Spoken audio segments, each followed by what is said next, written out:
Hello students, welcome to my physics channel এআরএন tutorial. আজকে তোমাদের কি পড়াবো সেটা তোমরা অলরেডি বোর্ড থেকে দেখতে পেয়ে গেছো। একদমই ঠিক, গ্যাসের আচরণ চ্যাপ্টারের উপর আমি আজকে কিছু ইম্পর্টেন্ট প্রশ্নোত্তর করাবো। প্রশ্নগুলো আমি কিছু কিছু সাঁতরার একটা প্রশ্নবিচিত্রা থেকে নিয়েছি, যেটার প্রিভিউ তোমরা আমার এই ভিডিওর থাম্বনেলে পেয়ে যাবে। এটা ছাড়াও আরও কিছু প্রশ্ন আমার মনে হয়েছে, সেগুলো আমি এর মধ্যে অ্যাড করেছি।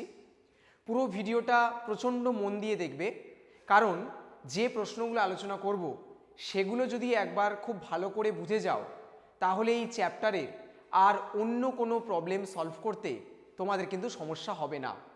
আমি একটা ভিডিওতে শর্ট কোয়েশ্চেন, একটা ভিডিওতে 2 মার্কসের কোয়েশ্চেন, আরেকটাতে 3 নম্বরের প্রশ্ন, এভাবে ভেঙে ভেঙে ভেঙে ভেঙে ভিডিও দেওয়ার চেষ্টা করব। তোমরা প্রত্যেকটা ভিডিও খুব মন দিয়ে দেখবে এবং কোনো জায়গাতে কোনো সমস্যা হলে কিন্তু আমার সাথে অবশ্যই কন্ট্যাক্ট করবে। চলো আজকের ক্লাসটা শুরু করা যাক। আমরা চলে আসি প্রথম প্রশ্নে। কি বলেছি আমাদের? পরম শূন্য উষ্ণতার মান কত? 0 degree centigrade, 0 kelvin, 273 degree centigrade আর 273 কেলভিন। তাহলে পরম শূন্য উষ্ণতার মান তোমরা জানো 0 কেলভিন। এখন 0 কেলভিনের বদলে অনেক সময় পরীক্ষায় -273 ডিগ্রি সেন্টিগ্রেডও বলা থাকে, যেটা হবে সেটাই অ্যান্সার। এখানে এই অপশানটা আছে, তাই জন্য আমরা এটা লিখলাম। যদি -273 ডিগ্রি সেন্টিগ্রেড বলতো তাহলে সেটাই আমরা দিয়ে দিতাম। খুবই সহজ প্রশ্ন। বলেছে প্রদত্ত কোণটি চাপের এসআই একক newton metre, newton metre square, newton per metre square, newton. তাহলে অবশ্যই উত্তরটা হয়ে যাবে নিউটন পার মিটার স্কোয়ার। এর আরেকটা নাম আমরা পাস্কাল বলে থাকি, পাস্কাল, যেটা হচ্ছে নিউটন পার মিটার স্কোয়ার বা নিউটন মিটার টু দি পাওয়ার -2। হয়ে গেল। আমরা চলে আসি পরেরটায়। 303 কেলভিন উষ্ণতা সেলসিয়াস স্কেলে কত? আমরা ভালো করেই জানি কেলভিন যে উষ্ণতা দিয়েছে তার থেকে যদি আমরা 273 মাইনাস করি, তাহলে সেক্ষেত্রে আমাদের উত্তরটা কিসে চলে আসে? ডিগ্রি সেন্টিগ্রেডে চলে আসে। তাহলে সেক্ষেত্রে আমাদের উত্তর কত হয়ে যাবে? 0, আর এখানে হয়ে যাবে 30 ডিগ্রি সেন্টিগ্রেড। কত নম্বরে আছে? Option B. খুবই সহজ। চলে আসবো বয়েলের সূত্রানুযায়ী পিভিপি লেখচিত্র কোনটি?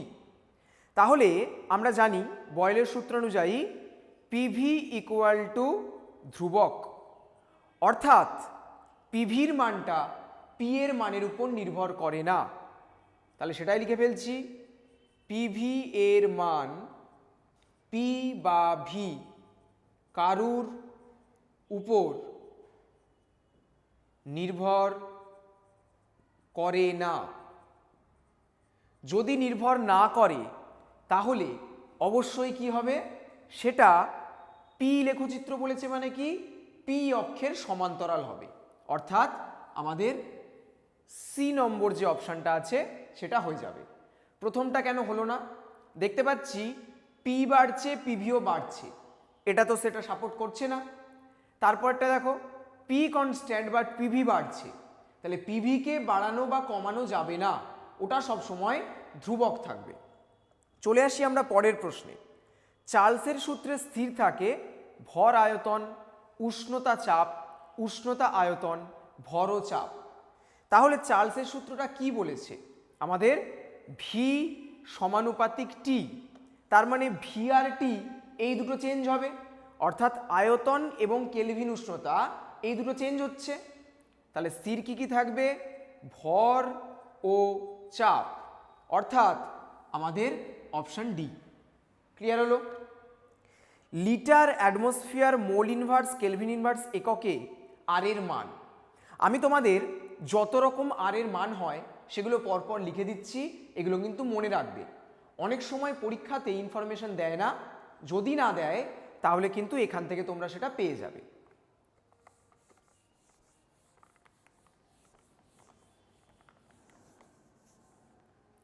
প্রথমে যেটা আমাদের প্রশ্ন দিয়েছে সেই প্রশ্নতেই দেখার চেষ্টা করি।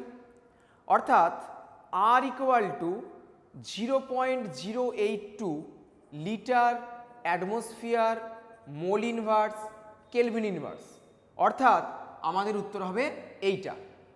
এটা ছাড়াও আর কি কি হতে পারে, 8.314 joule mole inverse kelvin inverse. এটা ছাড়া সিজিএসে 8.314 into 10⁻⁷ erg mole inverse kelvin inverse. অথবা 4 নম্বর, এইটাকে আমরা যদি ক্যালোরিতে চেঞ্জ করি তাহলে around 2 calorie mole inverse kelvin inverse এটা হয়ে থাকে। এই 4টে মানই তোমরা খুব ভালোভাবে মুখস্থ রাখার চেষ্টা করবে, তাহলে তোমাদের কিন্তু খুব সহজে অঙ্কগুলো করতে পারবে। আমি এরপরে অঙ্কগুলো করাবো। এরপরে কি আছে, কোন শর্তে বাস্তব গ্যাস আদর্শ গ্যাসের মতো আচরণ করে। এটা জানার জন্য আমরা একটা শর্ট ট্রিক ফলো করব। কি শর্ট ট্রিক? সেটা হচ্ছে আমাদের দুটো জিনিস আছে, একটা হচ্ছে উষ্ণতা, একটা হচ্ছে চাপ। এখন যদি উষ্ণতাকে আমরা লিখি টেম্পারেচার আর চাপকে লিখি প্রেশার, তাহলে কোনটাতে নাম্বার অফ লেটার্স বেশি, কোনটাতে আমাদের অক্ষর সংখ্যা বেশি? উষ্ণতা। তার মানে হয়ে যাবে হাই টেম্পারেচার আর লো প্রেশার। এটা মনে রাখার খুব সহজ পদ্ধতি, অর্থাৎ উচ্চ উষ্ণতা এবং নিম্ন চাপে বাস্তব গ্যাস আদর্শ গ্যাসের মতো আচরণ করে। হয়ে গেল। তাহলে এটা উত্তর কি হচ্ছে? উচ্চ উষ্ণতা নিম্ন চাপ। এরপর চলে আসছি পরম স্কেলে বিশুদ্ধ জলের হিমাঙ্ক 0 kelvin, 100 kelvin, 273 kelvin, 0 degree centigrade. তোমাদের মনে হতে পারে যে এখানে তো দুটো উত্তর আছে। অবশ্যই তাই, একদমই ঠিক ধরেছ। কি কি উত্তর আছে এখানে দেখো, আমাদের সি যেটা আছে 273 কেলভিন এবং ডি যেটা আছে অর্থাৎ 0 ডিগ্রি সেন্টিগ্রেড, দুটোই কিন্তু হিমাঙ্ক। কিন্তু এখানে একটু বুদ্ধির ব্যাপার আছে। কি ব্যাপার? আমাদের কিন্তু পরম স্কেল কথাটা বলে দিয়েছে, অর্থাৎ আমাদের ডিগ্রি সেন্টিগ্রেড কিন্তু কখনোই পরম স্কেলের আন্ডারে পড়ে না। তাই জন্য এটা রাইট অপশান হলেও এটা আমরা লিখতে পারবো না, অর্থাৎ আমাদের 273 কেলভিনটাই উত্তর দিতে হবে।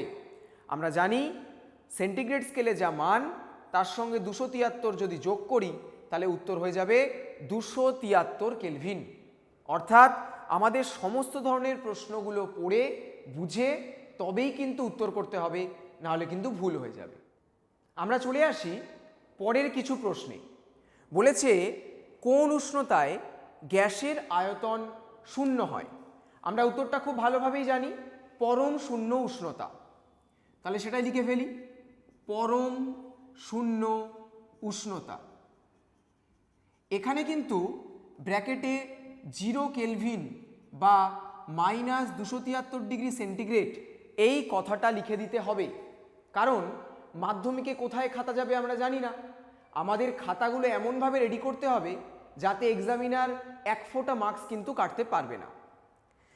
এরপরের প্রশ্ন বলেছে স্থির উষ্ণতায় নির্দিষ্ট ভরের গ্যাসের ক্ষেত্রে চাপ এবং ঘনত্বের মধ্যে কিরূপ সম্পর্ক। আমরা জানি আদর্শ গ্যাস সমীকরণ পিভি ইকুয়াল টু এনআরটি। এনটা যদি মোল সংখ্যা হয়ে যায় তাহলে এটাকে লিখতে পারি গ্যাসের ভর বাই মোলার ভর। এবারে আমরা ভিটাকে তলায় পাঠাচ্ছি, এমটাকে এই দিকে পাঠিয়ে দিচ্ছি। কিরকম হয়ে যাবে? P M equal to M by V into RT. এটাই হচ্ছে আমাদের ঘনত্ব। তাহলে P M equal to DRT. তাহলে কি হবে? সমানুপাতিক সম্পর্ক, অর্থাৎ চাপ এবং ঘনত্ব সমানুপাতে পরিবর্তিত হয়, বাকি যা যা আছে সেগুলো কিন্তু কনস্ট্যান্ট থাকতে হবে। এটা কিন্তু মনে রাখতে হবে আমাদের। এরপর কি বলেছে? গ্যাসের আয়তন প্রসারণ গুণাঙ্কের মান কত। তাহলে আমরা ছোট্ট করে লিখে ফেলি, কত হবে তোমরা সবাই জানো, 1/273 পার ডিগ্রি সেন্টিগ্রেড। আমাদের কিন্তু মানের সাথে সাথে এককগুলো খুব ভালোভাবে মাথায় রাখতে হবে, একক না লিখলে কিন্তু কোনো রকম মার্কস আমাদের দেবে না। পরের প্রশ্ন বলেছে স্থির উষ্ণতায় নির্দিষ্ট ভরের গ্যাসের চাপ দ্বিগুণ করলে আয়তন কি হবে। প্রথমে চলে আসি স্থির উষ্ণতায় নির্দিষ্ট ভরের, এটার মানেটা কি, আমরা কোন সূত্র এখানে অ্যাপ্লাই করতে পারি ভালোভাবে ভাবো। একমাত্র উষ্ণতা এবং ভর এই দুটো নির্দিষ্ট থাকে বয়েলের সূত্রে। সুতরাং বয়েলের সূত্র অনুসারে আমরা কি জানি, পি প্রপোর্শনাল টু 1/v, অর্থাৎ চাপ এবং আয়তন ব্যস্তানুপাতে পরিবর্তিত হয়। এখন যদি চাপ দ্বিগুণ হয় তাহলে আয়তন কি হয়ে যাবে, অর্ধেক হয়ে যাবে। খুবই সিম্পল ব্যাপার। আমরা চলে আসি এর পরের প্রশ্নে, কোন স্কেলে তাপমাত্রার মান কখনোই ঋণাত্মক হয় না। কোন স্কেল হবে, পরম স্কেল বা কেলভিন স্কেল। তাহলে কি লিখে ফেলছি, পরম স্কেল বা কেলভিন স্কেল। এই স্কেলেতে আমাদের সর্বনিম্ন উষ্ণতা হয় 0 কেলভিন। 0 কেলভিনের থেকে কম উষ্ণতায় যাওয়া পসিবল নয়। কেন, তার কারণ 0 কেলভিনে আমরা জানি আয়তন থিওরিটিক্যালি 0 হয়ে যায়। এখন আয়তন ঋণাত্মক তো পসিবল নয়, তাই জন্য পরম স্কেল বা কেলভিন স্কেলে আমাদের কি হয়, 0 থেকে নিচে নামা সম্ভব হয় না। আমরা চলে আসি পরের প্রশ্নে। বলেছে এসটিপিতে 2.2 লিটার অধিকার করে 44 গ্রাম CO2, 0.64 গ্রাম SO2, 2.8 গ্রাম CO আর 16 গ্রাম O2। এখন আমরা যদি ডেটাগুলো দেখি তাহলে দেখতে পাচ্ছি 44 গ্রামটাই হচ্ছে CO2-র মোলার ভর।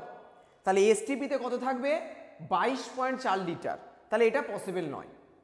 এরপরে বলেছে 0.64 গ্রাম SO2। আমরা যদি SO2-র মোলার ভর ক্যালকুলেট করি তাহলে বুঝতে পারবো ওটা হবে 64 গ্রাম। তাহলে অবশ্যই 0.64 হলে কত হবে, এখানে পয়েন্টটা আরও এক ঘর শিফট করে আসবে, কারণ এমনিতে 22.4 হয়, 0.224 হয়ে যেত, তাহলে এটাও নয়। এরপরে বলেছে 2.8 গ্রাম CO। যদি আমরা কার্বন মনোক্সাইডের মোলার ভর নির্ণয় করি তাহলে সেটা কত হবে, 28 গ্রাম, অর্থাৎ 28। ওখানে এক ঘর পয়েন্ট সরেছে, তাহলে এখানেও এক ঘর পয়েন্ট সরবে। তার মানে এটা হচ্ছে আমাদের রাইট অপশান, অর্থাৎ 2.8 গ্রামের জন্য মোলার ভর যদি 2.8 হয় তাহলে সেক্ষেত্রে আমাদের 2.24 লিটার এসটিপিতে আয়তন হবে।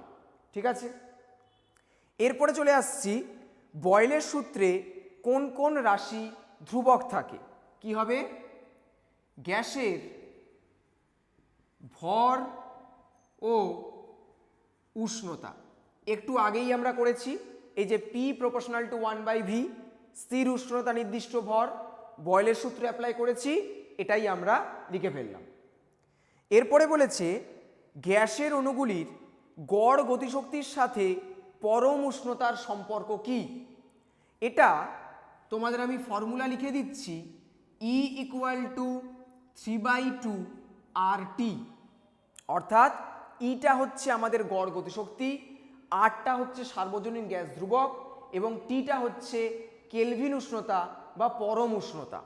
তাহলে আমরা কি দেখতে পাচ্ছি, ই সমানুপাতিক টি, অর্থাৎ কি বলেছে, গড় গতিশক্তির সঙ্গে পরম উষ্ণতার সম্পর্কটা কি, সেটা হচ্ছে সমানুপাতিক সম্পর্ক। এরপরে বলেছে 28 ডিগ্রি সেন্টিগ্রেড এবং 298 কেলভিনের মধ্যে কোন উষ্ণতার মান বেশি। আমরা তাহলে ক্যালকুলেট করে দেখি, 28 ডিগ্রি সেন্টিগ্রেডকে আমরা চেঞ্জ করি, এর সঙ্গে যদি 273 যোগ করে ফেলি কত হবে, 3 আর 8 11, হাতে থাকলো 1, 1 আর 2 3, 3 আর 7 10, তাহলে 3 আর 8 11, হাতে থাকলো 1, 1 আর 2 3, 3 আর 7 10, হাতে থাকে 1, 1 আর 2 3, তাহলে 301। এখানে কত আছে, 298 কেলভিন, ওখানে 301 কেলভিন, তাহলে কোনটা বড়, অবশ্যই 28 ডিগ্রি সেন্টিগ্রেডটা বড়। আমরা চলে আসছি শেষ প্রশ্নে। বলেছে কোন তাপমাত্রায় গ্যাস অণুগুলি তাদের গতিশক্তি সম্পূর্ণরূপে হারিয়ে ফেলে। মানেটা কি, তাদের কোনো রকম গতিশক্তি আর থাকবে না। তাহলে আমরা এক্ষুনি যে সম্পর্কটা লিখেছি সেখানে টি এর জায়গায় যদি শূন্য বসিয়ে দিই তাহলে কি হবে? টিটা অ্যাকচুয়ালি কি? পরম স্কেলে উষ্ণতা বা কেলভিন উষ্ণতা। টি এর মান যদি শূন্য বসাই তাহলে ই এর মানটাও আমাদের শূন্য বেরিয়ে যাবে। তাহলে এখান থেকে আমরা পরিষ্কার বুঝতে পারছি পরম শূন্য উষ্ণতা বা 0 কেলভিন উষ্ণতা বা -273 ডিগ্রি সেন্টিগ্রেড উষ্ণতাতে কি হয়ে যাবে? কোনো গ্যাসের অণুগুলির গতিশক্তি শূন্য হয়ে যাবে। এখানে দেখো লেখা আছে গড় গতিশক্তি, তাহলে গড় গতিশক্তি যদি শূন্য হয়ে যায় গতিশক্তিও শূন্য হয়ে যাবে। তাহলে সমস্ত প্রবলেমগুলো ক্লিয়ার হয়েছে। আমরা চলে আসি শেষ কিছু শর্ট প্রশ্নে। বলেছে পিভি ইকুয়াল টু W/m/RT সমীকরণে এম এর একক কি? কি হবে এম এর একক? গ্রাম পার মোল। ক্লিয়ার? চলে আসি পরের প্রশ্নে। প্রমাণ চাপের মান কত? এখন আমাকে তো বলেনি যে কোন এককে বার করতে হবে, এটাকে আমি 1 ATM লিখতে পারি। যদি এসআইতে বলে 1.01325 ইন্টু 10⁵ পাস্কাল, এটাও লিখতে পারি। যেটা ইচ্ছে সেটা লিখবে। যদি এসআই বলে দেয় ওটা লিখবে, নাহলে অত কঠিন ভ্যালুটা মনে রাখার প্রয়োজন নেই, 1 অ্যাটমসফিয়ারও তোমরা লিখতে পারো। পরের প্রশ্নটা একটু কনসেপচুয়াল। বলেছে স্থির উষ্ণতায় বদ্ধ পাত্রে কিছু পরিমাণ গ্যাস আছে, উষ্ণতা অপরিবর্তিত রেখে ওই পাত্রে আরও কিছু পরিমাণ গ্যাস যোগ করা হলো, গ্যাসের চাপের কি পরিবর্তন হবে? আমি ছবিটা এঁকে ফেলি।